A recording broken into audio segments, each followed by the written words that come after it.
and welcome to Spirit Road. We're so glad you're joining us today. Hi, Tim. Hi there. And we have the wonderful Paula Robinson with us today to have a conversation with. Welcome. So glad you're Hi. here. Thanks. Glad to be here. So let me ask you, you just got married, and so are you still using Paula Robinson, or are you changing your name to your married name? It is Paula Robbins Davis, but Oh, for it's professional Robin. reasons, I'm keeping it just Robbins Yeah. because it's in so many places professionally that it would be really kind of exhausting to change it all. So it's Paula Robbins Yeah, for professional reasons, but yes, I did change it legally to Paula Robbins Davis. right. Okay. I've been looking at your website, which is paularobbins.com. Is that right? Yeah. Yeah, it really There's two. Yes, there's two. paularobbins.com, and then it will lead you to where all of my services are, sunlitpathways.com. Okay. Wonderful. And is that a collaboration? Are there other practitioners who are in that? Yeah. There are, yes. So there are several pathways that are available at Sunlit Pathways. There's one-on-one sessions with myself or one of my 5 beautiful peers who are all hypnotherapists. We have energy healers, we have intuitives. We just have a really amazing collective between the 6 of us. Mhm. And then there is a membership that's mine in Sunlit Pathways. And then there's some courses and guided meditations, and there's a lot of different things there. Yeah, that's wonderful. I've been super excited to talk with you. Just like I'm currently in hypnotherapy training, I guess you would say, or in a Cool. year-long program, and super excited about the subject matter and the modality, and kind of recognizing that almost any modality that I've ever worked with at some level, when you get down to it, it's working with belief systems and the subconscious mind. And and so it's been fun to kind of recognize that and see the overlap and things and how you work with people. I'd love to hear more about your journey, because I know that you have that as a foundation, the hypnotherapy, and Right. yeah.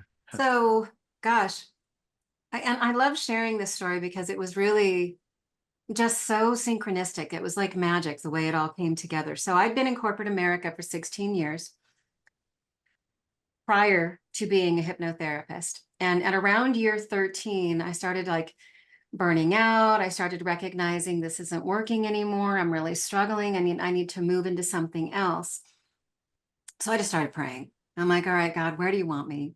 I need some signs. I need something. And so I was exploring different avenues, and I was also trying to lose weight. Like, who isn't, right? And I went to go see a hypnotherapist. And in 2006, I went to see a hypnotherapist here in Denver. And in my very first conversation with her, ton of bricks, white light moment, this is it. I'm going to be a hypnotherapist. I never did a session. I just had a conversation. And from there were all these just wild synchronicities. There was school, the school I was going to train in only trained once a year, and it was starting in about 3 months. There was this huge bonus check that came. I never could calculate the amount and why it was so much. And I kept trying to, figure out these numbers. And all I can say is that it was enough to pay for all of my tuition and for this transition time in careers. And I also had 3 surgeries the year that I trained, 2007. And so I was going through physical therapy, and the gentleman who owned the physical therapy clinic had a free office space. So I had free office space for 2 years. But one of the coolest moments when all of this started was I gave notice at the end of February 2008. I trained all through 2007. I worked with a bunch of volunteers. I practiced. I fell in love with the work. And in February 2008, I gave notice. I sent an email giving a 30-day notice. And 5 minutes later, this is a true story. There's a couple podcasts about just this story. My old boss, who I hadn't spoken to for a year or so, calls me on my cell phone. She goes, "Oh my God, Paula, I can't believe I just memorized your number out of the blue. How are you doing?" And I'm like, "Jolene, how are you?" She goes, "Well, I'm doing really good. I started my own business in recruiting, and I'm looking for somebody who could be a consultant, like just part-time for like a year." Mhm. Now I'm getting ready to cliff dive financially. out of a cushy corporate career into metaphysical work. We're talking about night and day positions, night and day industry. And here's this beautiful segue financially.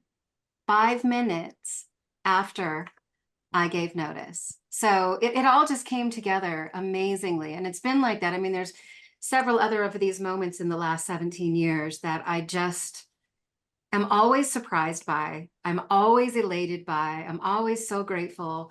But boy, oh boy, was I meant to be on this path. Yeah. You know, in my own experience, I've had a lot of resistance in making changes. You know, I finally kind of got through that initial wall of resistance of like all of the critical voices saying you can't do this. This isn't being a responsible adult to make a change at this point in your life. All of these things that have been coming up. And it was very synchronous for me in discovering hypnotherapy and recognizing that, oh, the idea of homeostasis, you know, that we have this internal representation of self that fears change. It wants to keep us alive and survive and all of those things. And so anytime we move into something new, that's going to come up. And for me, that knowledge was enough to get me through the resistance this time. And I'm just really appreciating hearing your story and the synchronicities, like sounding like you felt very supported once you made the leap, I guess. Oh, absolutely. And honestly, I've come to rely on the synchronicities. I've come to really trust they're coming. They will happen. If I ask, they will come. And it's just one of those things that even when, you know, owning your own business, being an entrepreneur, it's like an up and down kind of a thing. Sometimes, you know, it can be feast or famine. And even in those moments when it's famine and things are quiet and I'm not as busy as I'd like to be, or there's not as much income as I need there to be, I really trust something's going to give. I just know it will. And it always does. Always does. I mean, there has not been one time in this entire 17 years since 2007 that I haven't paid the bills. Mm-hmm. It's really been pretty remarkable, but some of it has been my challenge to really just come into a place of honoring what is faith really? What does trust mean? If I'm either going to trust the divine or I'm not. And I really work hard to consistently choose to trust life, to trust the divine, to trust it will come together. I like what you just said. You either trust or you don't. There's no real middle ground, it seems to me. And I think what I try to do is have a middle ground of, well, maybe. And I think what you just said was like, yeah, you either trust or you don't. And those are your choices, basically. No That is middle how I ground. feel. Yeah, Yeah. I think you're absolutely right. And I think that's where the manifesting and, like you say, the synchronicities come from, is that deep, deep trust, no matter what. It's really true. And it doesn't mean that there isn't fear. I mean, I'm human Right. too. Yeah. I'm limited. You know, if I was just pure divinity, how cool would that be? And one day, you know, when I cross over, great. But I chose the human suit. I chose embodiment. I wanted to come in and live here in this human experience. And I understand why I chose it. I love life. I love the challenges of it. And sometimes it really sucks in the heart of the stuff, right? It hurts when I'm in that fear and that resistance and that stuck, and I don't like it. But I have learned so much from it. So it still comes, you know, I still have fear. The difference is when I recognize it, oh wait, either I trust or I don't. It's become almost like a switch. Okay, fear be gone. I'm stepping into the light. Bring it. It's not always quite that simple, but you know, it always does come back to there is something worthy of trusting. Mm-hmm. Yeah, I love that. Yeah.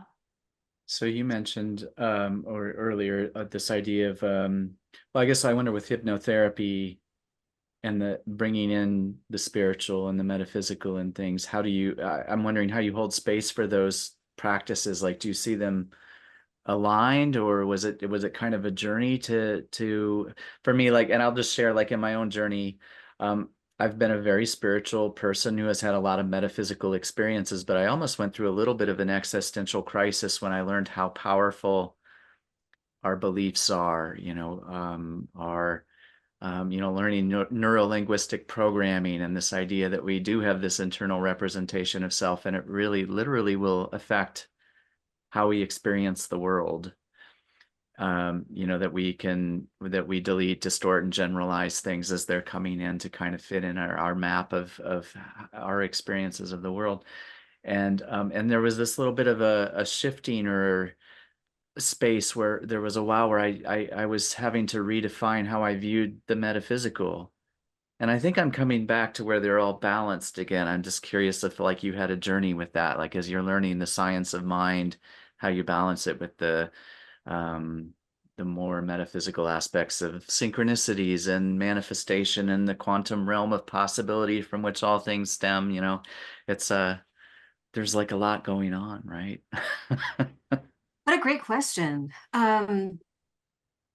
What I think of when you ask is when I was training in 2007, I had absolutely just amazing teachers. There were 3 teachers that were teaching together, and that was the last year that they taught together. So I feel incredibly grateful that I trained under these particular 3 very, very gifted and very spiritual individuals who'd been doing hypnotherapy and many other metaphysical healing bodies of work like spirit releasement and regression therapy and energy healing. There was so much that was happening through the different hypnotherapy techniques, and witnessing them as a student and oftentimes as a demonstration client, I really got to see how they were channeling the language. It wasn't just about the science or technique of neuro-linguistic programming or different scripts. I literally watched them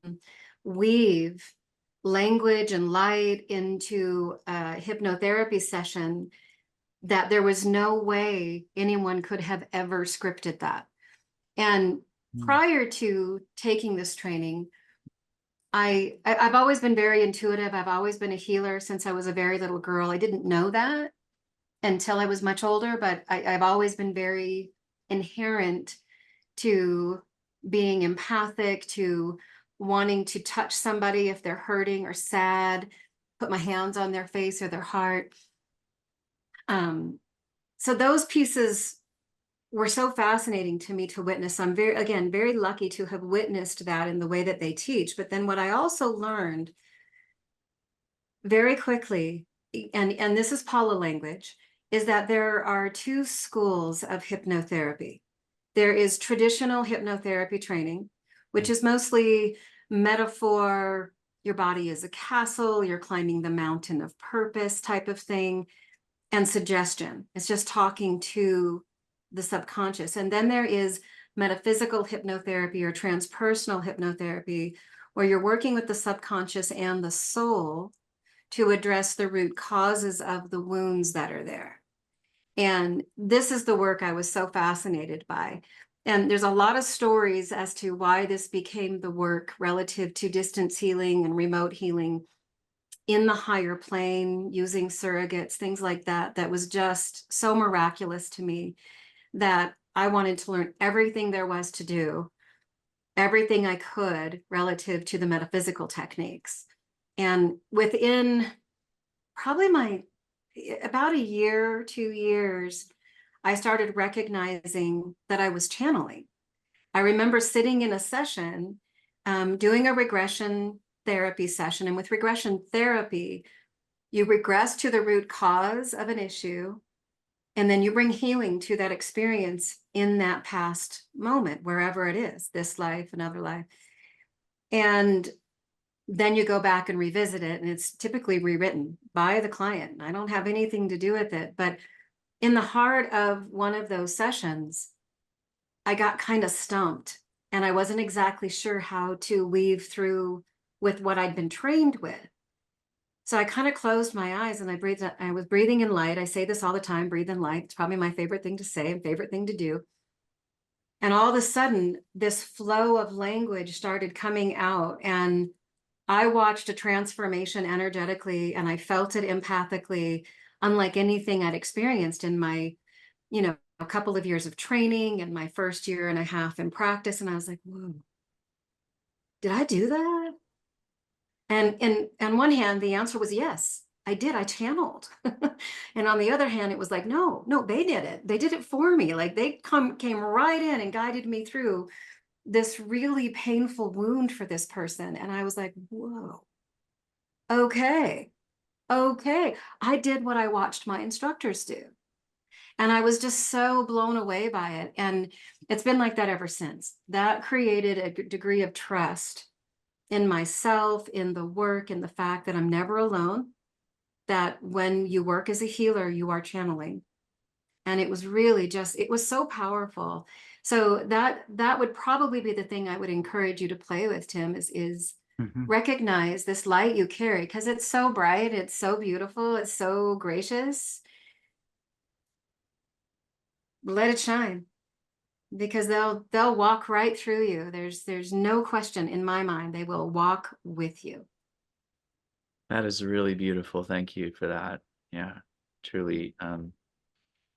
Yeah, I want that. I want to experience more of that. And for me, it has been interesting thinking about energy healing and things, because I practiced Reiki for some time, and recognizing exactly what you said there. So I've had some really beautiful, powerful experiences. And when I asked that same question, did I do that? Had this pretty similar same answer. It's like I held space for something, but it was also something that was just moving through me, that idea of channeling too, in that magical way that when people find you or you cross paths with someone, it's usually a reflection of something that you're working on internally. Like to be able to to be able to see that with the energy work as well. It's like recognizing that some of the sessions I've done for others have been just as healing, if not more healing for me. Oh yeah. Yeah.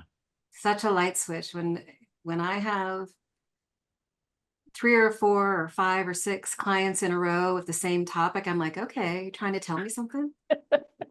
Exactly. And it usually is yes, we are. Yeah. Yeah. I always have my guide as I'm channeling something, and it's also for me, I hear my guide say, "Are you listening?"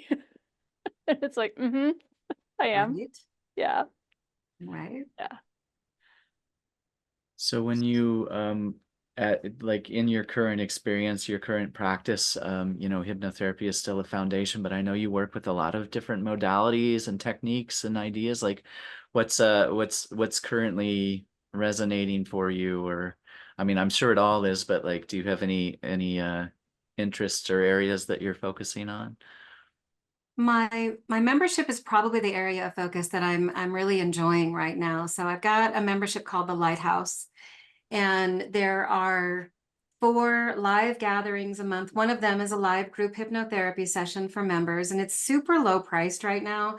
I've had a membership for 5 years, but I closed it in early 2023 and revamped the whole thing. And I rebuilt and remodeled the entire membership and came back with the Lighthouse. So I tell people to come in and see how the light is. And there's a live group hypnotherapy session. There is an entire online academy for conscious entrepreneurs. So we do the Consciouspreneur Mastermind as a live free gathering. So those are 2. The 222 call I do with Awkwardly Zen. Ari and I do live readings the second Tuesday at 2 p.m. Mountain. And then on the third Thursday at 3 is the 333 call for members only. And, there's guided meditations and mini courses, and there's all this stuff in the membership portal that really supports people and is building this kind of cool community and these cool little friendships. And I'm able to support people in kind of a larger way. So I'm really loving doing that, and I'm loving growing that.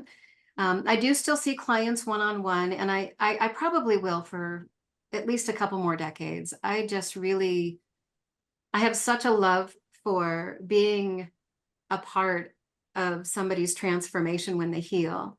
And having gone through all of this work, I mean, everything that I facilitate is work I've done, and a lot of it.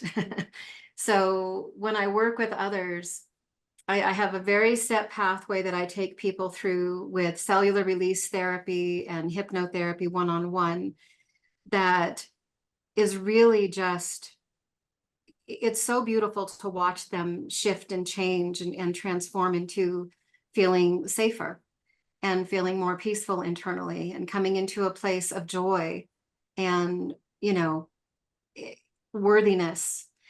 So that work is a great love for me. And I will always do my one-on-one sessions.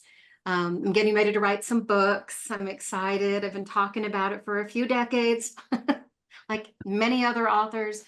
So I'm excited to write my books. There's a series that I'm putting together, somewhat memoir self-help, that are relevant to how do we see light from the shadow experiences. Like, we go through tough times, everybody does, but I've been through a lot. I come from a really high trauma background. I started abusing drugs and alcohol very young. I got sober very young. Went through a pretty traumatic divorce, was a single mom for 24 years. So there's a whole lot of toil and trouble. Yeah. And I've learned a lot. And I'm incredibly grateful for those hard times because of who I am today. And I know it's because of what I've been through. I've never felt as safe. I've never felt as connected. I've never felt as healthy. So a lot of those pieces are relevant to, you have to go through it to get to it, if you will. So yeah, there's a few different things that are going on there, but I'm sure that'll even evolve more over time, you know, because I'm doing a lot more speaking and teaching and presenting and things like that, which I'm loving all of it. I love all of it. If I can help people in any way, I'm in. Can you say a little more about your cellular release work? That's Sure. really fascinating to me. What does that entail? It is such an incredibly beautiful body of work. So everything that you've ever been through from your present moment, all the way through the history of your soul, whether it's just this embodiment or it's several embodiments or lifetimes, not to mention the cellular memory in your DNA from your parents and your grandparents and your greats and your greats and your greats.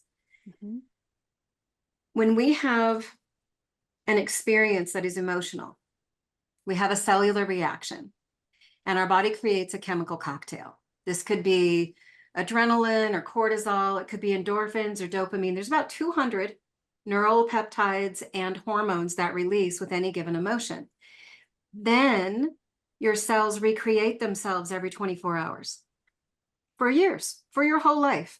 So all this DNA in our parents and greats is in our DNA and their cellular memory, their soul memory. There's no mistake. The word cell and the word soul are so similar. So we carry a lot. This is why people have PTSD. This is why people are triggered. This is where a lot of those old events that were really heavy, you think about them, but it was like it was yesterday. You don't forget them. Cellular release therapy is based on having a facilitator to ask the subconscious mind permission to let go. So simply spoken, it's about letting go. But the primary difference of somebody saying to you, you know, hey, Laurie, you need to let it go, right? And we say it to ourselves. Why can't I get over this? This was 20 years ago. Why is this thing still so heavy? What is my deal? We beat ourselves up sometimes for not being able to get over it. Well, sometimes your subconscious needs to be asked. I want to ask you now, subconscious mind, about this experience that took place when you were in third grade in front of the class and you froze when you were supposed to read that paragraph. Well, that's humiliation. That's embarrassment. You got stuck. And then your cells recreated that stuck over and over. But when a facilitator asks, can you clear that experience? I do everything with idiomotor signals. So there's a yes and a no. And when the subconscious indicates yes, this is all instinct in a relaxed trance state, the facilitator makes the directive to the subconscious to clear it at every cell in the body, from the heart, the mind, the emotions, the energy system. So there's a release of that event. And that's a very small example, but we have car accidents, we have grief, we have abuse, we have self-abuse, we have guilt. So there's all of these things that we carry as humans. So I have that protocol. That's a very progressive pathway for people to go through to unload all that baggage cellularly. And you can't really heal any deeper than at the cellular level. So yeah, that is something that I have been doing since 2007. Cellular release therapy is my primary modality of work because it is incredibly effective. Yeah, I love that work. So thank you for asking. Yeah, that sounds fascinating. Absolutely does. It really does. I'm wondering how Yeah. someone might describe the experience of going through that. Like, is it a, I don't even know. Is it when you have a release like that, is it just an unburdening? Do you notice shifts in your life pretty quickly? Yeah, I'm What wondering. a great question. So I'll speak as a client because I've done more cellular release sessions than any of the clients I've ever worked with. Sure. We traded with each other as students from Mhm. 2007 until the present day. There's still some things if they come up that a couple of us as therapists will trade with each other. So it's different for everybody. But in my experience, one of the things I notice the most, like right after the sessions, is I breathe better. It's like I just feel lighter. And that's the most common phrase that every client I've ever worked with uses. I just feel lighter. I just feel lighter. In some sessions, I feel like a lot of twitching. I feel like the energy moving. In some sessions, it just kind of gently dissolves and flows out. It kind of depends on the content and what the topic is. And I've had clients report the same, like some sessions, they all feel kind of like this breeze, or they all feel like this peace wash over them. Some people, it's different every topic. So everybody's really very different here, and it depends on who you are. Every now and again, there's a client who has a physiological response, like they feel really tired, they have a headache. On an extremely rare case, they have a little bit of nausea. Or even diarrhea, because we're unloading toxins, Releases, you yeah. know? So some of these experiences were toxic, physiologically, chemically speaking, and emotionally and energetically. So when we clear them, it's like a detox for some people. Some people, and I've had a few of these sessions where I'm like on top of the world. I have so much energy after the session. I'm like, yes, let's go take on the world. It's out. It's done. Yeah. So it's just, everybody's different. Every topic is different, but it is a release that you do notice you've unloaded something. Something is out. And then is that whatever the topic was that they were working on and releasing, is it gone then forever, or does it somehow sink back in? Did mind and ego recreate it in some way? Best question ever. So yes and no. So a lot of the things that we experience, so say we'll use some real core issues, because that's kind of the deeper layer of the work when they go through the progressive journey. When we start working on like the core issues, say unworthy or unsafe or fear of failure, these are really core topics. And every core issue we have, no matter what it is correlated to an event. So this is where the regression piece comes in, because regression is a component of cellular release therapy in the deeper layers. So when we come to an experience that caused, say, not good enough, did it also cause unworthy? Maybe it caused fear of failure, but maybe it just caused not good enough. And then there's another experience that caused unworthy. And one of my favorite analogies for, kind of the core issues we all have is the tree. So if you imagine a tree, where it's all connected here, right? It's all connected at the trunk. So There's relationship difficulties we might have. There might be some stuff with career or purpose. There might be some stuff around financial security. There might be some stuff around worthiness or self-love, but it's all part of the same tree. So when we clear, say, around difficulty in the relationship with mom, nobody gets away without clearing mom or dad. There's always something. So when we clear around some of the difficulty, whether the difficulty is their absence, or I'm worried about them, or I was in conflict with them, or I was really powerless over them, whatever it is, there's likely also an unheard or a rejected or an unworthy, but it came from an event typically related to somebody we love, because love is powerful.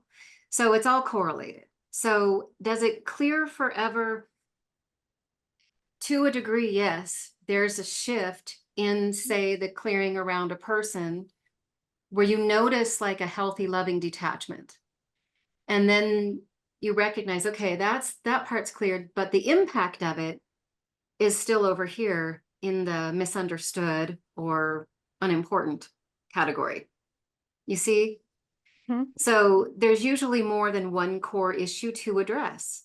And we heal in layers. So anybody who's ever done any healing work knows you can clear unworthy and still have fear of failure.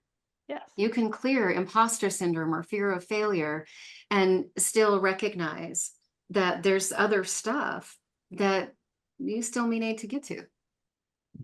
Yeah, it's interesting to think about. I know in my own experience, like I had a lot of self-esteem, kind of insecurity things when I was young, and I can go back to the roots of those. But in fact, once that was in place, then a lot of my life experiences that followed reinforced to that and became their own experiences as well. Like I could clear, in trying to get to the core, I might find there was something else that had fed that had fed that had fed that. And yeah, Right.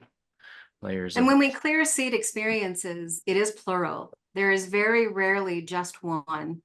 The causal experience. We go to a seed or original or causal experience, and then the next question is, are there any other experiences that have also caused this? Because there's usually more than one. So, it's kind of like building a mosaic, or cleaning a mosaic. It might be a better way to say it. You shine this one little portion of all these pretty little tiles, and this over here is still kind of smudgy. So you have to go over here and clean this. But eventually you see this gorgeous image and you feel this sense of the tree standing a little taller and receiving the rain and the sun and, flowing with life a little bit better. And it's just one of those things that we all heal in layers. This work has been the most impactful. I was 40 years old when I became a hypnotherapist in 2007. And I really had done a tremendous amount of healing work before that. Psychiatry and psychology and shamans and energy workers and 12 steps and 12 steps and 12 steps again. And then I stepped into hypnotherapy and cellular release therapy and regression therapy. And oh my word, I had no idea how much deeper I could heal. I thought I'd done I was actually kind of cocky about it. Oh, I've done a lot of work. I've really done so much work. That's just time for me to help others. Well, so much came up subconsciously in the beginning that I was re-traumatized all over. And the very first time I was a demo client with cellular release, this goes back to your other question, Laurie. One of the sessions that we can do if somebody has a really severe, significant trauma event that's haunting, if you will. It came up a lot for me when I was training, an event from when I was a small child. And 2007, I was a single mom 24/7 of 2 teenage girls. I had 4 jobs. I had 3 surgeries. I'm training every single weekend as a hypnotherapist, and my trauma kicked up. And I was like, what a year. And I was invited to clear around a particular trauma that kept surfacing in nightmares that year. And I'll never forget the day that we cleared it. She kind of worked with me, the instructor worked with me blow by blow through all of the events of that particular day when I was a child. And then we all went to lunch. And from that moment at lunch until this present day, I've gone back to that event. I remember it vividly. I remember it accurately, but the trauma is cleared. I cannot trigger it. There is no emotion around it. It is out. And it was not cool. It was a terrible situation. No child should go through that. But I am not connected to it emotionally anymore. It is discharged. So that was a permanent shift, which is what led me to be so dedicated to the work, was literally that session as a demo. I'm like, if you can heal that, if I can heal that, then I want everyone who's ever been through something even close to that to get it out. What about those traumatic events or beliefs that we carry in from lifetime to lifetime? Does this work also reach that so that it's all cleared as well? Yes, that is the regression therapy portion. So when we get into the core themes in that deeper stage of cellular release therapy, we ask the subconscious to go back in time to the experience that caused the event. And for many people, that is an event prior to conception. Okay. Yeah. And it could be a past life event. It could be an event that resulted in their death, because past life event and death, similar, not the same, but both very traumatic. So we definitely want to clear those events out. And sometimes the events that we're connecting with are not even ours. They are the cellular memory in the DNA from our great, great, great, great grandfather, who had a pretty traumatic event and a pretty traumatic death, but it passed down through his DNA. Isn't So that when wild? so when you're clearing it, I'd be clearing for me and then also for ancestors then. Yes. Nice. Yes. Which is probably one of the pieces I'm the most fascinated by in this work still today is when I do work for an individual, a lot of times they'll report some of the shifts that mom or dad or sister or uncle or grandparent, all of a sudden there's something that shifts. And sometimes it's just because our energy is changing. So what we're exchanging has shifted. Right. But I do believe without any hesitation that sometimes when we heal for those loved ones that we carry the DNA of. Yeah. That makes total It's sense. pretty quantum. Yeah. I Yeah, love there's that. some magical mysteries around that for me too. Like I even thinking about practicing with Reiki when I first learned that you could send that energy backwards or forwards in time. I started playing with that a little bit. I say playing, but I started practicing that where I would go back to some meaningful moments in my past that had been very, very difficult, and kind of reliving those moments in a sense, but practicing Reiki on myself and noticing that not only did the nature of my experience in the present start to change, but that the memory itself changed. And yeah, I don't even know how to talk about this other than just to say this idea of like thinking about what you're describing, where doing the work in the now can sometimes change the experience of the people that we're connected to, and really has me questioning, the nature of time versus how we experience it. This idea like consciousness is on a linear fashion, A to B, experiencing these things, but in some sense, there's also the ever-present now, that when we're doing that work, that we're literally affecting the nature of the world and reality that we live in. Yeah. It's like rewriting the code in the Matrix. Yeah. I mean, none of us are really going to know until we cross. Is it a Matrix? Is it a game? Are we all just players? Or is this really soul history? Is this really spiritual human embodiment? What's the relevance to all the interstellar and all of these things? Well, we're going to learn a lot when we cross, right? But as I've explored this with so much fascination for so many years now. I do believe that what you heal here heals here. What you heal here heals here. It's just so fascinating. Mhm. And it does cross borders, not always. Sometimes you have to get more intentional to work and help heal someone that you love, which is possible. You know, I do a lot of remote and distant healing for loved ones, and that is a whole other conversation. Uh, But I use these same techniques. right. So then could you, in essence, then help heal someone who's now back in the soul world, who's passed, and still be able to send that energy back to them? What a beautiful question. I believe yes. And at the same time, I also believe that when they cross, a lot of their healing is accomplished on the other Yeah. side almost automatically. I mean, my mother passed away in 2020, and she left this embodiment with a great deal of unresolved stuff. And I still say it sometimes that she went into like heaven school where she did her life review, and there was a whole lot of things that she had to process on the other side because she was really tough to connect with. She's not so much anymore. There's been this really big shift recently, but I'm not sure if I think in some cases, yes, you can heal those on the other side and those in other and ancestral lineage and inherited patterns. I Mhm. think is probably more relevant to say it that way. Yes. But I also believe that a soul has to be willing. Mhm.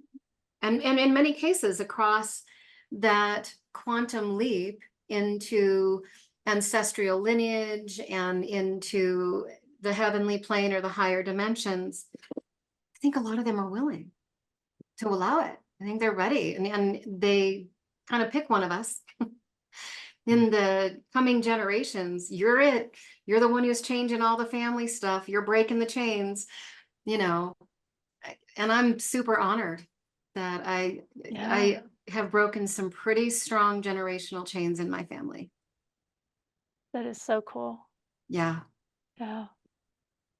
Yeah, that just brings up all these questions in my head about then soul agreements and choices we made and what the soul brings to have the human experience and be able to resolve that or change it or whatever. So it's like, wow. Yeah. Yeah. And one of the sessions I do for clients, because there's so many ways to use metaphysics and hypnotherapy, is I do a session to heal the soul circle. So I invite a client to call in all of their circle. That's family, friends, lovers, neighbors, people they don't know in this embodiment, Mhm. but they did in other embodiments, and kind of invite a permission-based circle. Again, always permission-based. Are you guys ready to let go of some of the agreements that are not serving your highest good, that are not serving the highest good?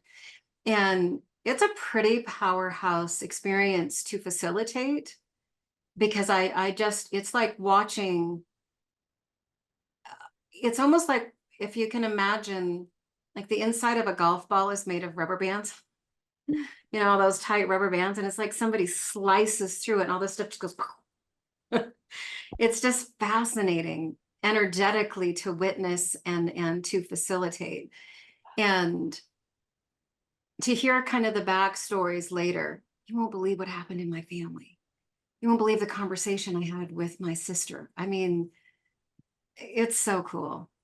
It's so Wow. cool. Sounds really powerful. One of the things that you said, I want to clarify too, is that sometimes we go back to old hat.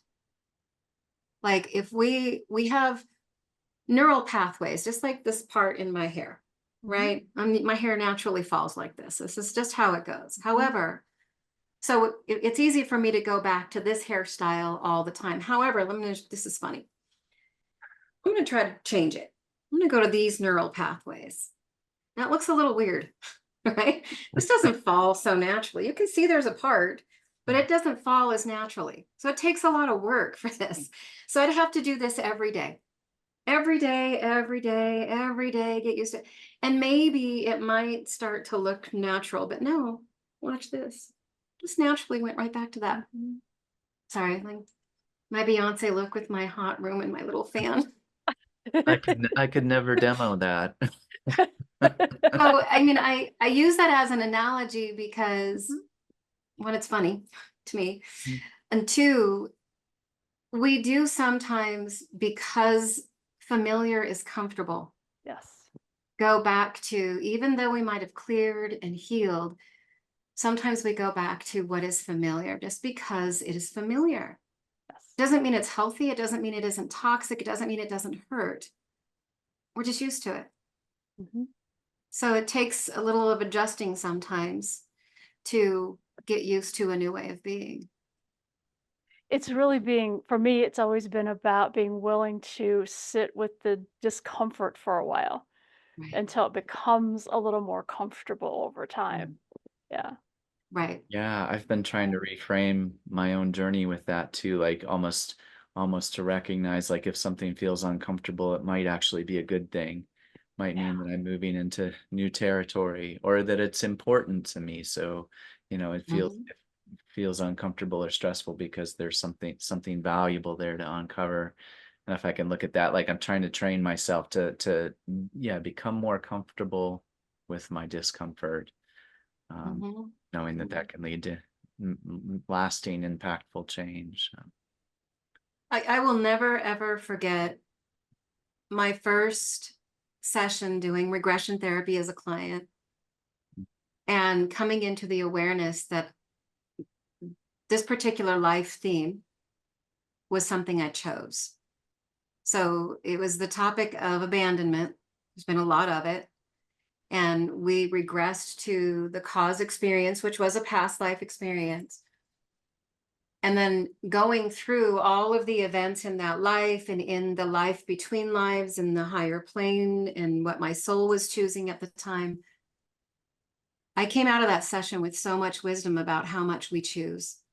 We choose every struggle.